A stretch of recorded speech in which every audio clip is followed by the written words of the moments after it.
Merdeka belajar wujud yang nyata, raih mimpimu juga cita-cita, generasi emas Indonesia. Assalamualaikum warahmatullahi wabarakatuh. Berjumpa lagi dengan saya Wayunese, CGP Angkatan 11 Kabupaten Bojonegoro. Saya dari SMA Negeri 1 Kalitidung, Kabupaten Bojonegoro. Kali ini saya tidak sendiri, saya ditemani oleh Ibu Eva Kristiana Dewi. Beliau adalah guru mata pelajaran sejarah di SMA Negeri 1 Kalitidung. Assalamualaikum Bu Eva. Waalaikumsalam Bu Wahyu. Gimana kabarnya hari ini? Alhamdulillah baik, sehat. Alhamdulillah Ibu ya. Ya. Hari ini kita akan mengadakan percakapan praobservasi Ibu ya. Ya. Sebelum nanti saya akan mengamati jalannya proses pembelajaran yang Ibu akan lakukan di dalam kelas ya. Nah, sebelum itu saya akan melakukan supervisi dulu kelas yang akan Ibu lakukan ya. Adapun tujuannya nantinya saya melakukan observasi ini adalah untuk mengetahui dan juga mengevaluasi jalannya pembelajaran yang Ibu lakukan, dan kenapa kita hari ini melakukan percakapan pra-observasi ini, yaitu sebagai persiapan awal nanti sebelum Ibu melakukan kegiatan pembelajaran agar lebih siap nanti gitu ya, dan lebih percaya diri nanti gitu ya, sehingga memberikan pembelajaran yang terbaik bagi murid. Begitu juga Ibu ya. Iya. Nah, ini Bu, ada beberapa pertanyaan ya Bu ya, yang ingin saya sampaikan kepada Bu Eva ya, yang ingin saya sampaikan saat observasi nanti ya.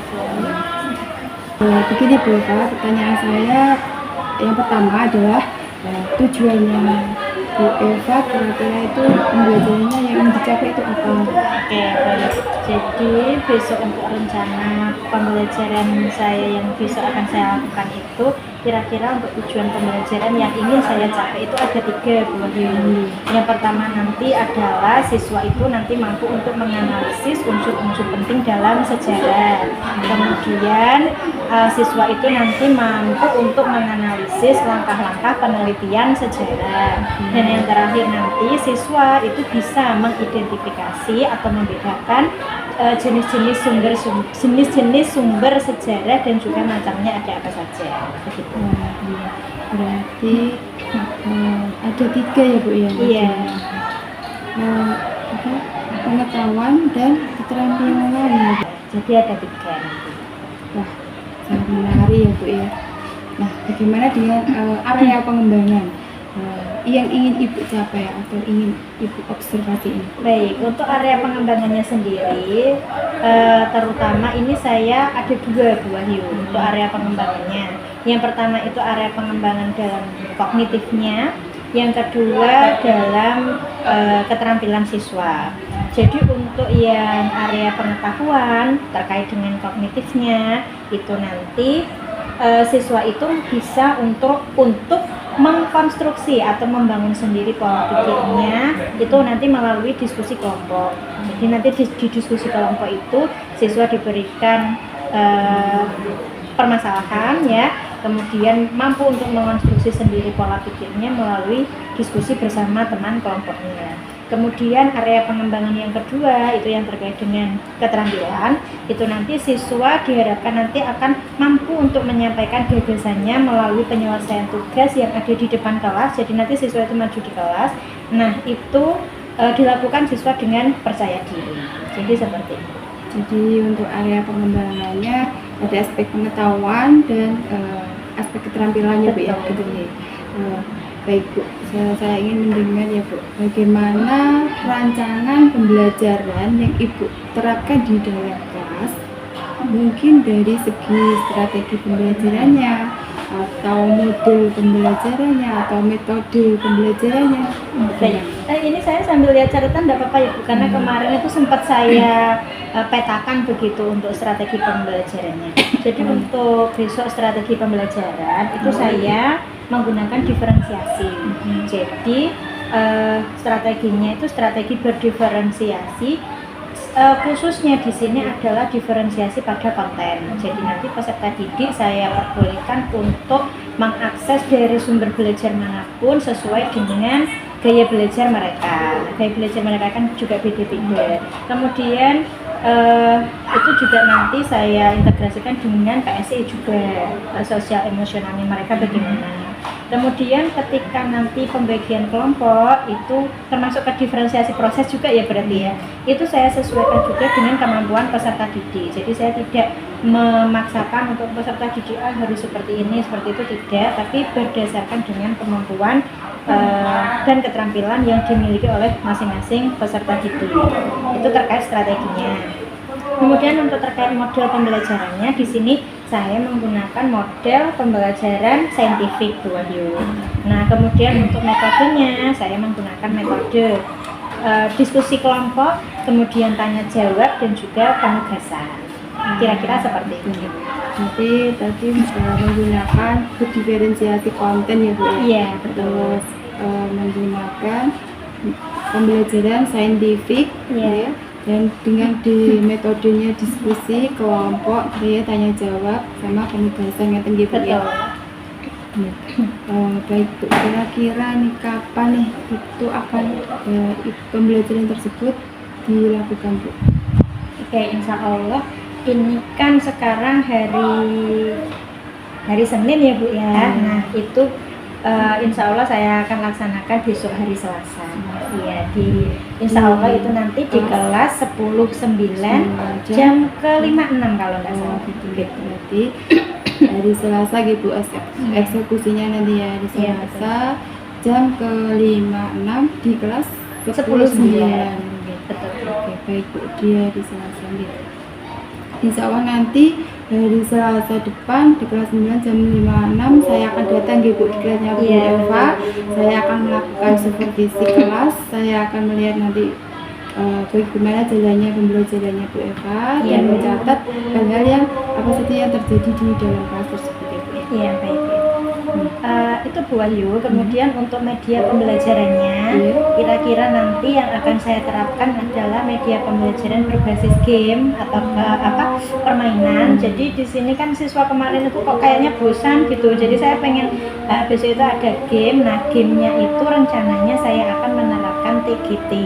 Jadi TGT itu adalah tim games turnamen, di mana nanti ada papan turnamen yang saya letakkan di papan tulis, di mana masing-masing dari papan turnamen itu ada kartu soalnya.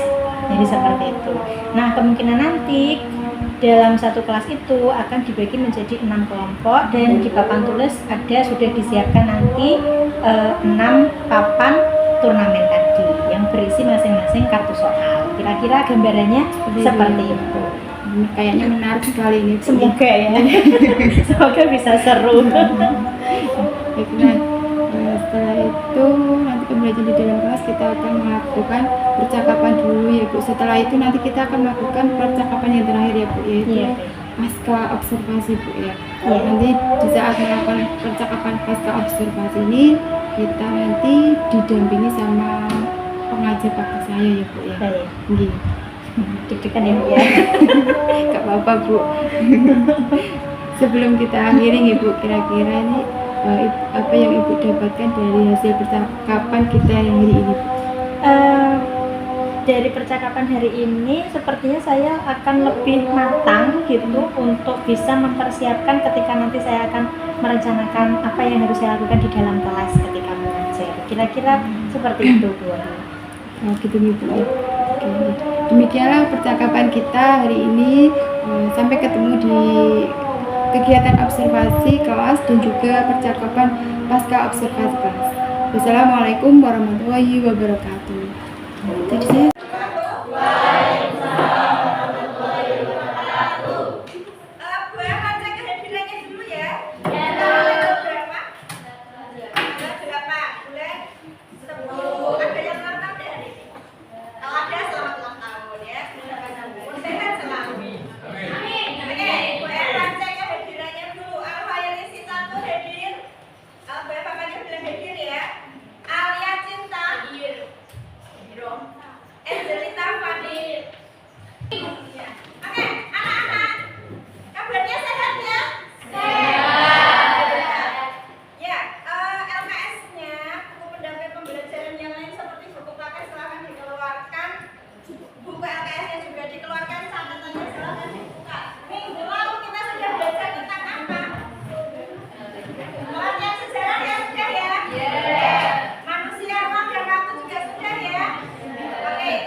waktu itu kebutuhannya dalam sejarah. Kalian juga nanti diharapkan bisa untuk mengidentifikasi sumber-sumber sejarah itu apa saja, penelitian sejarah itu apa saja langkahnya, ya. Kemudian kalian juga nanti bisa mengetahui ternyata ilmu bantu dalam sejarah itu juga diperlukan. Oke. Sampai sini ada pertanyaan dulu? Tidak ada. Kalau tidak ada, kita langsung ke diskusi kelompok. Kelompoknya sudah dibentuk ya pada pertemuan sebelumnya ya. Oke, kelompok 1 tadi mana, coba angkat tangan. Anggotanya lengkap? Lengkap. Kelompok 2? Lengkap. Bisa geser ke sini nanti untuk diskusi ya. Kelompok 3? Siapa yang tidak ada? Dana. 5 ngatasi. Kelompok 4? Kelompok 4 angkat tangan. 4 saja. 2 yang tidak ada, 2 ya. Nggak apa-apa, masih ngatasi. Kelompok 5? Lengkap. Kelompok 6? Kurang 1 siapa? Andika. Ya, oke, nggak apa-apa. Yang kita diskusikan hari ini, kemarin temanya sudah gue bagikan kepada kalian. Kelompok 1, jangan tanya lagi ya. Nanti yang akan kalian diskusikan, diperhatikan untuk kelompok 1, didiskusikan tentang pengertian sejarah, ruang lingkup sejarah beserta ciri-cirinya, ya kan? Kemudian unsur penting dalam sejarah dan ruang lingkup sejarah. Oke, HP-nya boleh digunakan untuk pembelajaran karena informasinya sudah share di grup masing-masing. Kemudian saya ulangi kelompok 2. Mana kelompok 2 tadi? Kelompok 2 yang dipelajari adalah tentang penelitian sejarah. Sudah dipelajari? Nanti didiskusikan tentang sumber-sumber sejarah dan juga bentuknya, termasuk sumber sejarah dari masa ke masa. Ya? Ya. Kelompok 3 nih mau. Kelompok 3 nanti yang didiskusikan adalah tentang fosil, sumber sejarah dan jenis-jenis sumber sejarah akan didiskusikan. Kelompok 4 yang didiskusikan adalah tentang historiografi. Ada berapa jenis historiografi? Ada 3 ya. Historiografi kolonial, tradisional dan modern. Kelompok 5 jenis-jenis sejarah, silahkan didiskusikan. Ada apa saja kalau di situ jenis-jenis sejarahnya? Ada sejarah politik, sejarah pendidikan, kebudayaan ya, silahkan didiskusikan. Kelompok 6 terakhir. Apa yang didiskusikan kemarin temanya kalau masih ingat? Ilmu bantu dalam sejarah. Ayo coba apa saja? Apa saja itu di situ? Ilmu bantu dalam sejarah ada apa saja di situ didiskusikan ya? Ada arkeologi, paleontologi, paleografi dan lain-lain. Ya. Kemudian anak-anak kita sambil didengarkan dulu sebentar. Kalian nanti sambil berdiskusi, Bu Eva akan menyiapkan sesuatu. Jadi kita nanti cara presentasinya dengan main game ya. Gamenya namanya adalah TGT. Tahu TGT? Tim Games Turnamen. Jadi nanti ada 6 kelompok sesuai dengan yang sudah dibagikan. Kita lihat nanti nilai atau poin yang paling tinggi itu yang berhak mendapatkan reward. Nah, rewardnya nanti saya susulkan, lupa tadi belum saya tulis, tapi sudah ada. Ya, nanti yang dapat poin terbanyak dapat reward. Caranya bagaimana? Setelah kalian diskusi, nanti kalian garis berganjar kelompok 1, kelompok 2, kelompok 3 sampai kelompok 6. Ya, kemudian setelah kalian selesai berdiskusi, nanti maju satu per satu untuk mengerjakan soal yang ada di balik kertas putih ini. Nah, teknisnya bagaimana? Itu nanti kita bahas setelah berdiskusi. Silakan sekarang kalian berdiskusi sesuai tema. Bu Eva akan menyiapkan papan turnamennya di depan. Ya, silakan. Waktu berdiskusi kurang lebih 10 sampai 15 menit saja. Silakan.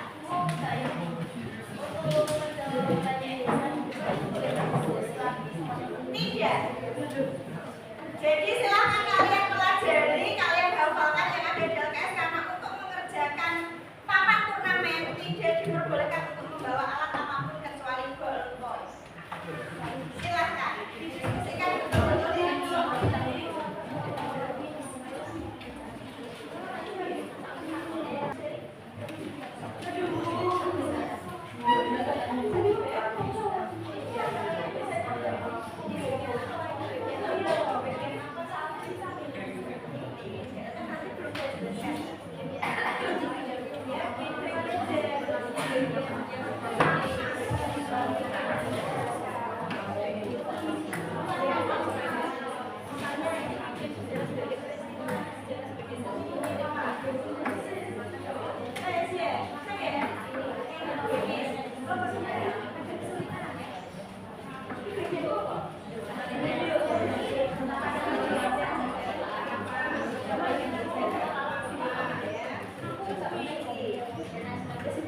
belakang dan kalian berbaris sesuai dengan kelompoknya. Kelompok 1, kelompok 2 sebelah sini, kelompok 3, kelompok 4, kelompok 5 dan kelompok 6. Kalian maju nanti bawa kotak semua, coba angkat kotaknya. Loh, kotakmu mana? Ayo yang belum bawa kotak silakan bawa kotak. Mana kotak kalian? Ya, tidak bawa kotak.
Nilai sempurna adalah 70. Kelompok yang benar untuk menjawab soalnya mendapatkan poin 10. Yang salah tidak mendapatkan poin alias poinnya 0. Kemudian anak-anak nanti yang maju satu persatu dulu. Barisan nomor 1 paling depan ini mengerjakan papan turnamen nomor 1. Di balik ini ada pertanyaannya. Dilihat dulu hello. Di balik kertas ini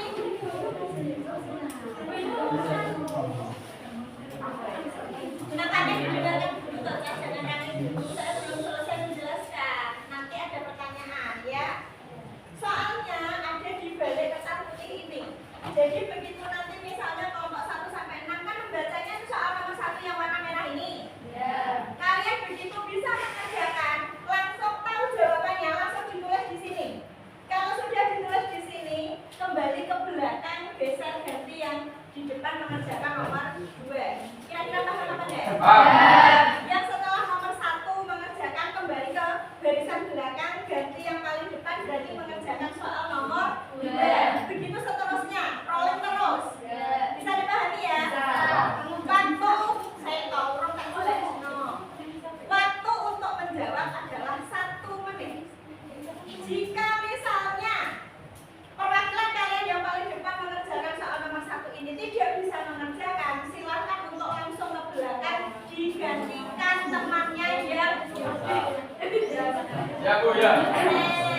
Digantikan temannya yang paling depan, dan temannya yang paling depan itu masih mengerjakan soal nomor 1. Pokoknya sampai bisa dijawab. Ya, kalau nanti tidak bisa dijawab ya sudah, jadi nilainya kami. Paham ya? Bisa dimulai? Bisa dimulai ya? Oke, yang lainnya berdoa dan persiapan untuk menjawab soal ini ya. Bisa dimulai? Saya hitung juga dari angka 3, 2, 1. CNS bingung. Dengarkan, berarti mbak kamu, mbak sampean, mas ya, sama mbak sama ini yang paling depan. Kamu menghasilkan yang paling atas merah ini. Ya, nanti dibuka pertanyaannya, dibaca. Kalau sudah bisa langsung menjawab, langsung dituliskan. Kalau merasa kamu tidak bisa menjawab, langsung kembali ke kelompoknya yang mengerjakan. Paham ya? Coba ya, uji coba dulu. 1, 2, 3, silahkan mengerjakan.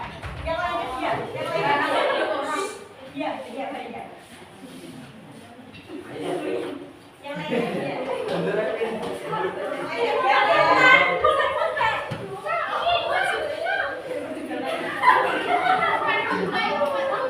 Saya yang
Ya, gantian.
Jelaskan pengertian historiografi menurut pendapatmu sendiri. Cara penulisan sejarah atau laporan hasil penelitian sejarah, betul?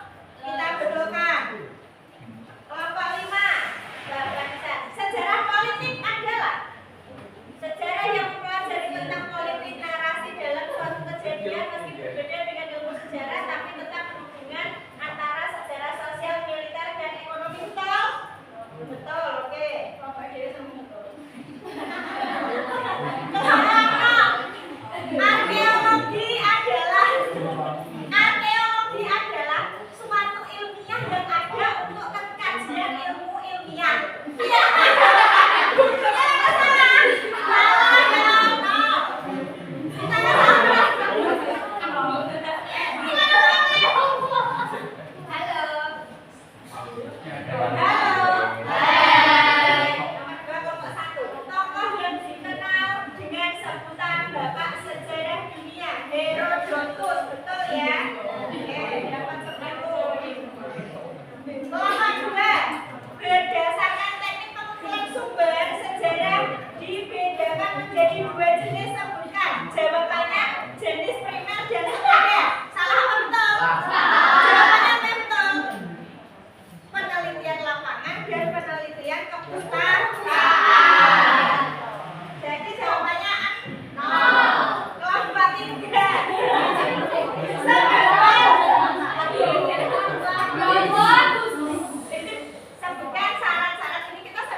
Pertanyaannya, penulisan sejarah yang didasarkan pada masa kerajaan kuno disebut dengan istilah apa?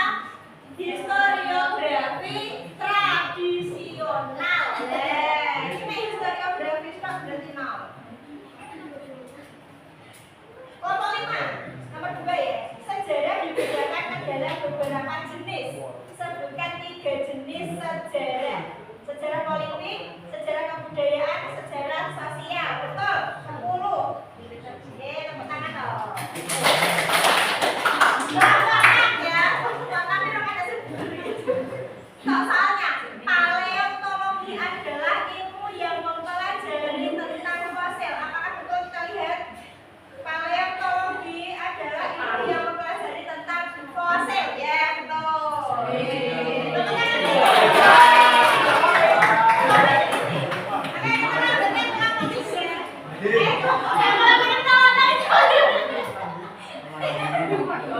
Sebutkan, ini besok kalau ulangan kurang ya.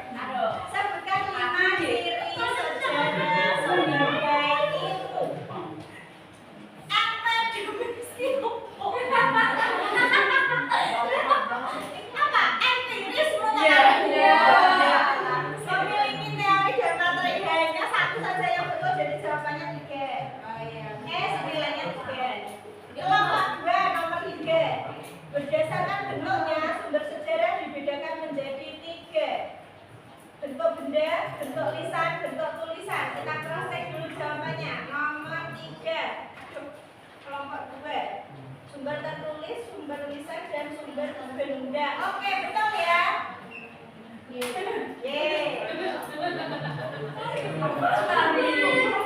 Kelompok 3 mana? Sebutkan 3 contoh fosil yang Anda ketahui. Fosil tanaman, fosil tulang hewan, kerangka manusia. Tak betul ya?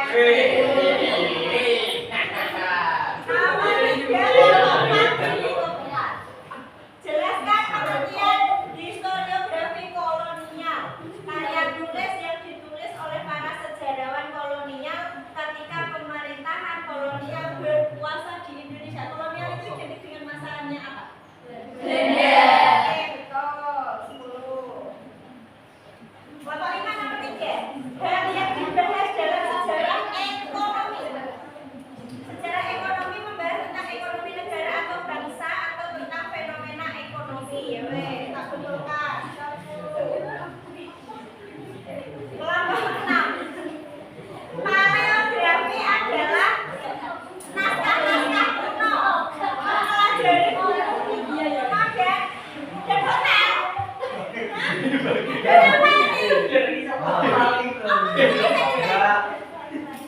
Mempelajari naskah-naskah kuno apa tadi? Paleografi. Kita lihat.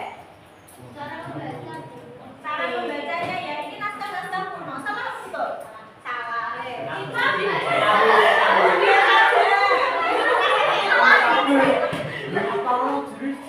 Oke, sekarang apa? Orang ya. Nomor 1. Jelaskan pengertian cara berpikir sejarah secara diakronik. Diakronik itu sejarah sebagai diakronik, sifat sejarah yang memanjang disebut bersifat diakronik. Apa nih yang memanjang? Waktunya atau tempatnya? Orang jelas kok 5. Terus nomor 2. Urutkan langkah-langkah penelitian sejarah berikut ini. Lagi kok? Oh ya wis ya. Coba ya. Dari ini menentukan topik, verifikasi.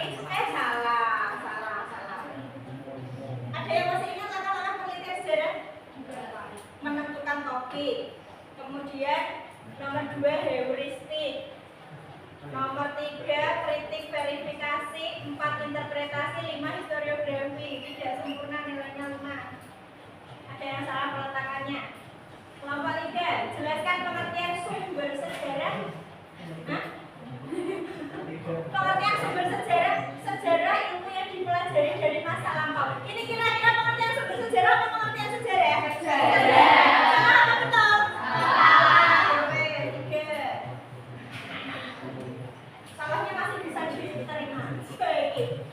Multatuli atau Machiavelli ya. Contoh historiografi pada masa Machiavelli, Multatuli. Dilihat dari katanya Machiavelli berarti berkaitan dengan masa kolonial. Berarti ini termasuk historiografi pada masa kolonial. Ini jawabannya modern, berarti salah.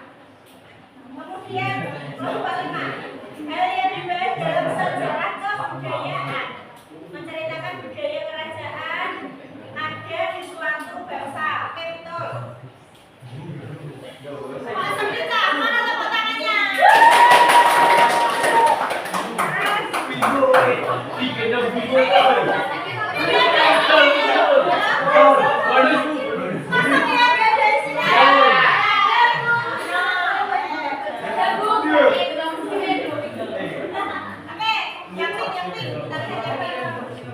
Nomor 1.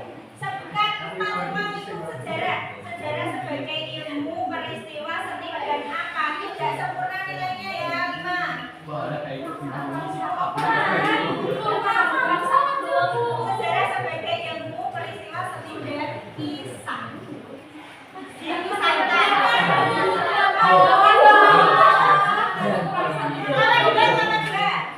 Jelaskan pengertian artefak ya. Artefak adalah kawan-kawan ini ada sama foto. Maju kalau kelompok kumpul. Kok bisa? Pas orang di sini saya orang. Coba jelaskan pengertian artefak. Artefak adalah menjelaskan tentang kejadian masa lampau. Ini apa nih? Salah ya? Apa artefak itu? Artefak itu adalah hasil cipta karya manusia berbentuk benda, dapat dilihat, dapat diraba, dan itu dibuatkan pada masa lampau. Contohnya apa artefak? Candi, arca, zaman logam itu yang seperti ada di gambar itu ya, ada pacul itu, ada logam-logam itu ya. Ini ya, biru ya? Salah. Ini ya, oke. Kelompok 3. Jelaskan mengapa dalam penelitian sejarah keberadaan sumber sejarah sangat penting. Karena penting mengetahui sejarah. Karena sejarah memiliki banyak rempah-rempah. Fungsinya sumber sejarah itu apa? Sumber sejarah. Sumber itu kan berarti dari sumbernya ya.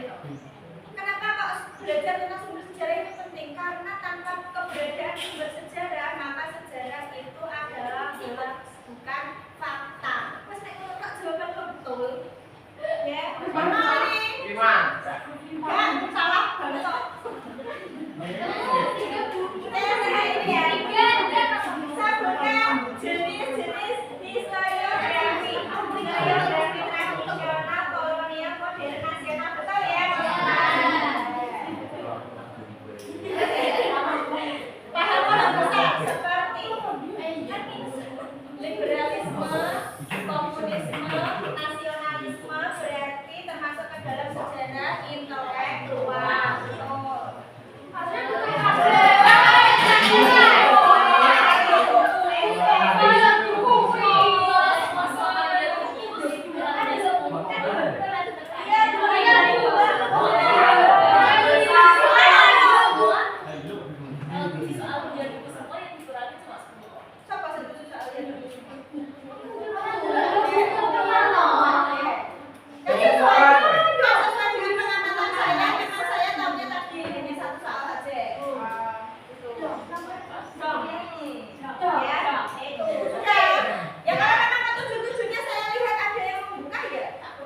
Ya. Oke, ini sebutkan unsur penting dalam sejarah. Sebutkan unsur penting dalam sejarah. Objektif, unik, penting. Betul apa salah? Salah. Yang betul apa? Manusia, ruang dan waktu. Terus, jelaskan fungsi sarkofagus. Sarkofagus itu peninggalan megalitik loh ya.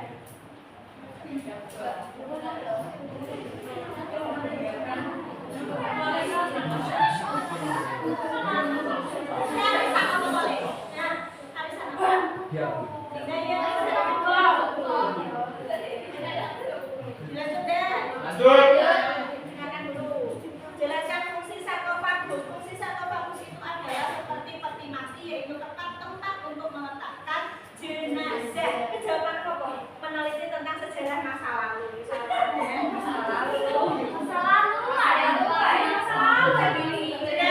Lihat lagi kelompok 3. Apa yang Anda ketahui tentang dongeng? Dongeng adalah dongeng adalah cerita rakyat yang menjelaskan asal usul cerita. Kita betulkan aja ya. Kelompok 4. Mengapa dalam sejarah perlu belajar historiografi? Karena untuk menemukan fakta dalam sejarah. Betulkan. Logikanya ini pakai. Yang dimaksud dengan sejarah pendidikan adalah ilmu pengetahuan dan pendidikan di suatu bangsa. Ilmu pengetahuan dan pendidikan di suatu bangsa. Salah betul. Akal. Betul. Akal. Silakan. Nomor 6. Etnografi. Etnografi itu berasal dari kata etnis.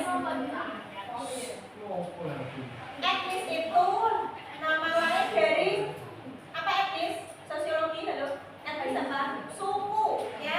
Jadi etnografi adalah ilmu yang mempelajari tentang kelompok etnis atau suku. Kita betulkan.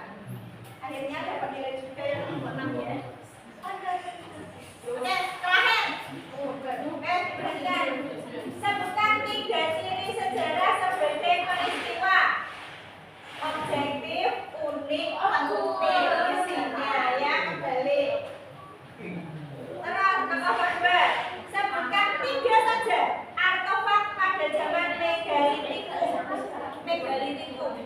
Ayo, megalitikum. Candi patung apa senjata malah betul? Tidak. Pada zaman megalitikum itu artefaknya ya dolmen, menhir, sarkofagus, punden, berunde. Jadi jawabannya mohon maaf masih salah. Sumber lisan ini berkaitan dengan apa? Berkaitan dengan bicara. Berarti ketika cerita berontok-ontok. Kan nyalon. Jawabannya sumber lisan itu adalah sumber sejarah yang didapatkan melalui penuturan secara langsung dari pelaku atau saksi sejarah yang didapatkan melalui wawancara. Sekarang turun.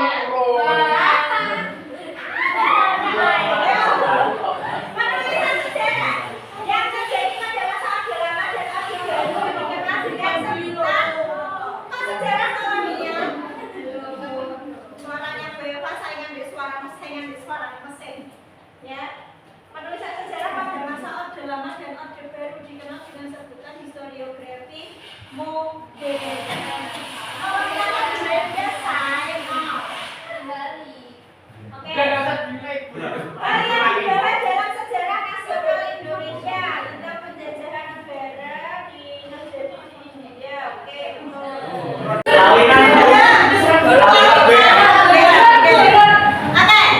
Apa masukan kalian untuk pembelajaran kita yang akan datang?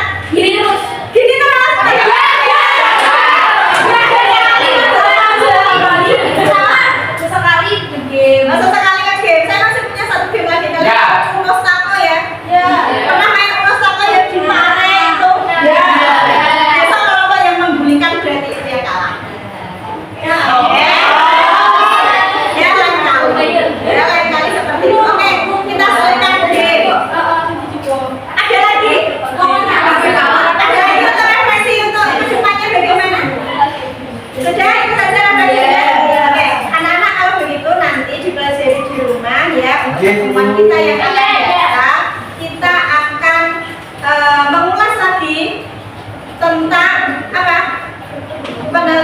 sejarah dan juga sumber sejarah. Besok kita masih ulas lagi karena bahasanya masih tentang penelitian sejarah. Dipelajari di rumah ya? Ya. Ada pertanyaan? Ya. Kalau tidak ada, bisa diakhiri? Terima kasih, semoga bermanfaat. Assalamualaikum warahmatullahi wabarakatuh.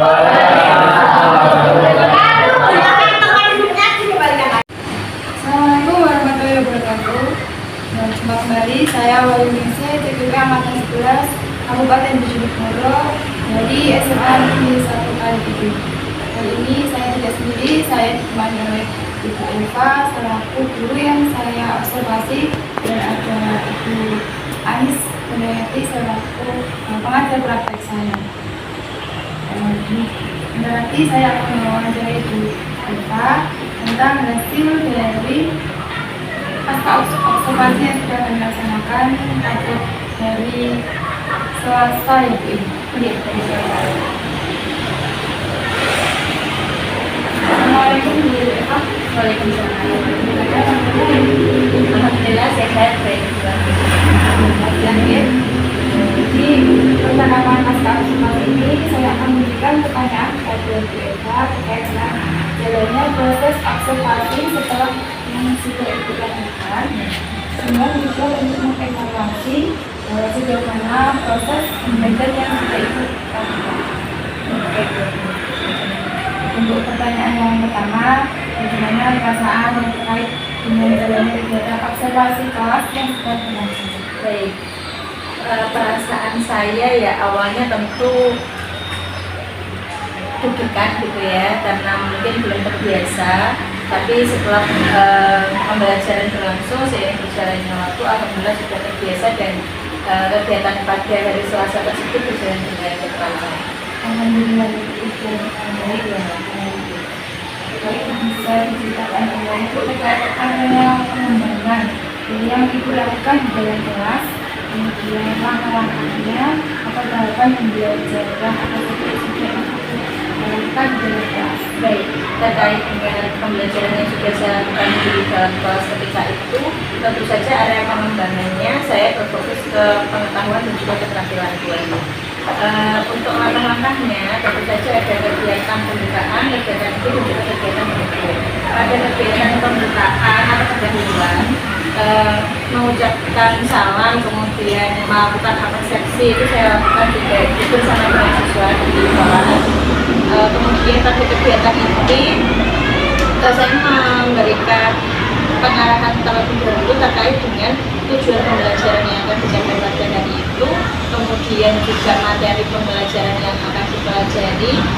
Kemudian di kegiatan ini juga peserta didik ini saya minta untuk berdiskusi melalui serta itu termasuk ke dalam aspek pengetahuannya. Kemudian setelah itu, setelah mereka selesai berdiskusi, saya memberikan games pada waktu itu di dalam bentuk permainan, yaitu PDP, game turnamen dengan menggunakan papan soal yang ada di muka anak.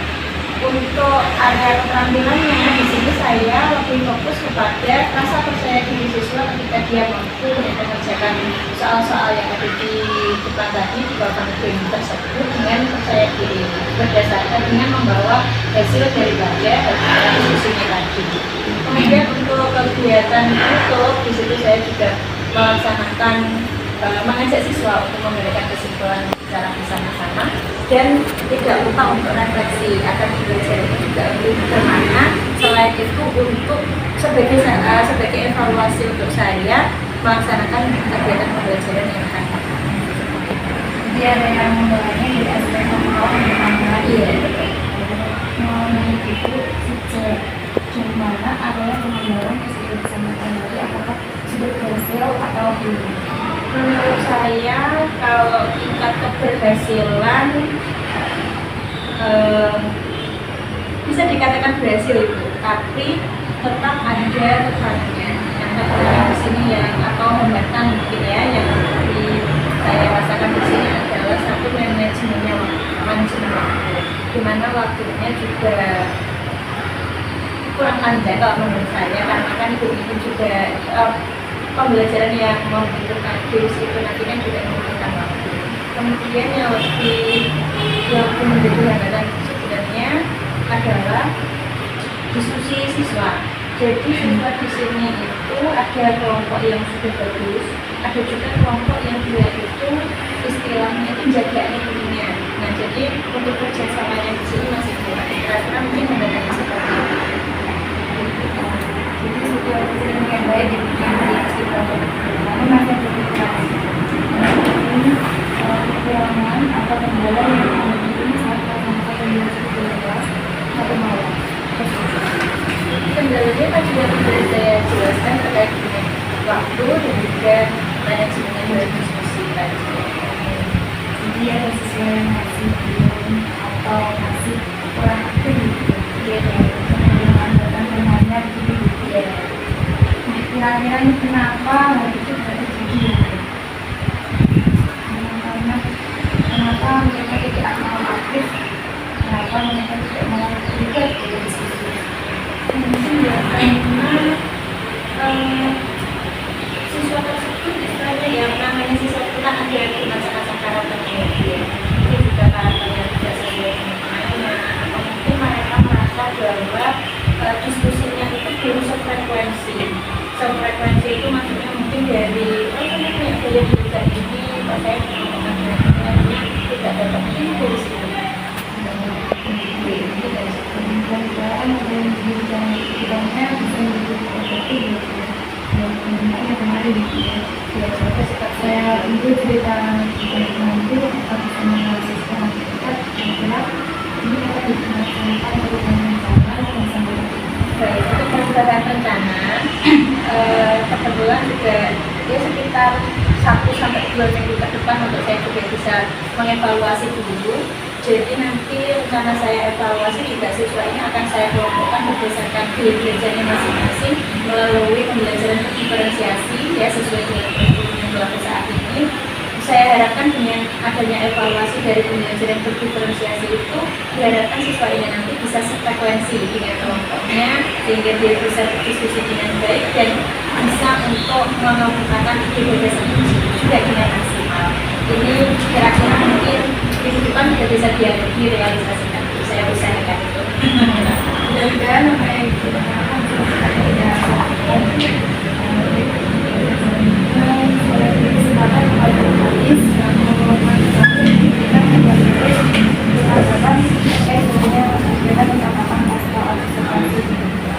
Terima kasih Bu Wahyu selaku ini observer ya dan Bu Eva sebagai dunia observasi untuk percakapan pasca observasi yang sudah Bu Wahyu laksanakan dengan berbasis coaching ya untuk rangkaian observasi supervisi akademik berbasis coaching. Nah Bu, sudah luar biasa kegiatannya. Bu Wahyu mampu membuat pertanyaan sehingga Bu Eva mampu menjawab, mengeksplor kemampuannya, memahami yang penting itu, memahami, merefleksikan pembelajarannya. Beliau sudah mampu sehingga kekuatan apa yang itu akan digunakan nanti dan potensi-potensi apa yang dilakukan. Nah, walaupun rangkaian kegiatan ini sudah berjalan dengan sangat luar biasa, saya apresiasi buat dan coba, tetapi sebagai mungkin kita namanya berefleksi ya, mungkin ada sudut pandang dari saya yang mungkin bisa nanti digunakan untuk kegiatan berikutnya, di mana ada beberapa catatan yang bisa saya berikan. Yang pertama tadi ketika Bu Wahyu bertanya tentang keberhasilan, sejauh mana keberhasilan? Kalau berdasarkan pertanyaan tersebut, sejauh mana itu tidak bisa diukur di Bu Wahyu. Jadi nanti Bu Wahyu gunakan mungkin kalimat-kalimat tadi.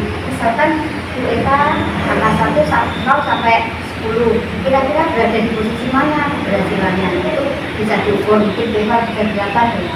Bu Eva kok bisa 8 karena saya ini. Nah itu lebih membantu lagi karena sejauh mana itu variabel yang tidak bisa diukur. Dan yang kedua, gunakan pertanyaan yang bersifat terbuka. Jadi saya percaya Bu Eva kemampuannya, potensinya sangat luar biasa, tetapi karena tadi ada beberapa pertanyaan tertutup, Bu Eva menjawabnya hanya seperti itu. Bu Wahyu sebenarnya masih bisa menggali lagi apa yang potensi-potensi apa dari Bu Eva. Mungkin itu sedikit masukan atau kontribusi dari saya Bu Ayu.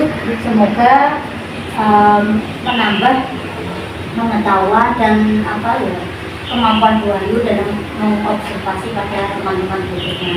Dan Bu Eva selamat sudah diobservasi dan melakukan kegiatan pembelajaran yang sangat luar biasa. Tidak ada keinginan dari saya untuk menghubungi kita bersama-sama, kita bisa bersama-sama. Terima kasih Bu Eva, Bu Ayu, dari saya sekian. Terima kasih Bu Anis atas materinya. Tentunya rangkaian pasca observasi yang sudah saya laksanakan mulai dari pra-observasi, observasi sampai pasca observasi. Saya ucapkan terima kasih banyak kepada Bu Anis dan Bu Eva selaku guru yang saya observasi. Assalamualaikum warahmatullahi